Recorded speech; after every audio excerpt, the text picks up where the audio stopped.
Actually, we have a definite information that Khadi Village Industry Commission তাদের সারা পাহাড়ে বিভিন্ন জায়গায় তাদের বেনিফিশিয়ারি আছে যারা লোন টোন নিয়েছে খাদি ভিলেজ ইন্ডাস্ট্রি কমিশন থেকে।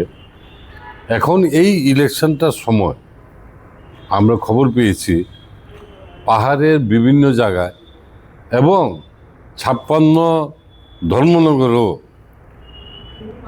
বোম্বে হেড অফিস থেকে খাদি ভিলেজ ইন্ডাস্ট্রি কমিশনের অফিস থেকে বেনিফিশিয়ারিদের কাছে ডাইরেক্টলি ফান্ড ট্রান্সফার করছে।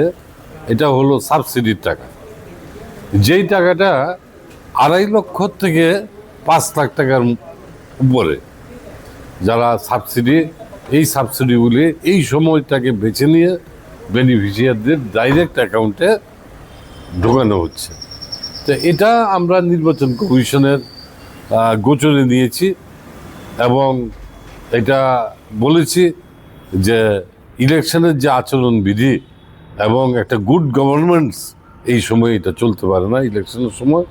এবং উনি বলেছেন যে এটা উনি ইনকোয়ারি করছেন এবং এটা অলরেডি তাদের অফিসেও খোঁজখবর নিয়ে উনি যথাযথ ব্যবস্থা নেবেন। আর 2 নম্বর কথা হলো ইলেকশনটা এখন পর্যন্ত সারা রাজ্যে যে ইলেকশনটা হচ্ছে এডিসি নির্বাচনে, আমরা বলেছি যে আমরা কোনো দলের পক্ষ থেকে না, আমরা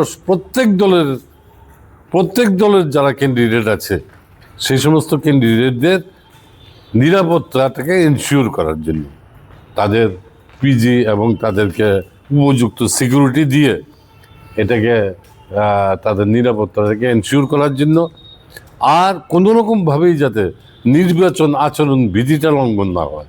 কিছু কিছু পত্রিকা আজকে দেখেছি, যেমন প্রতিবাদী কলমে দেখেছি বুকজংনগর ওয়াকিনগর যে ক্যান্ডিডেট তপন দেববর্মা তার বাড়ির সামনে বিভিন্ন রকমভাবে নির্বাচনী প্রচার সজ্জা এগুলি করেছে।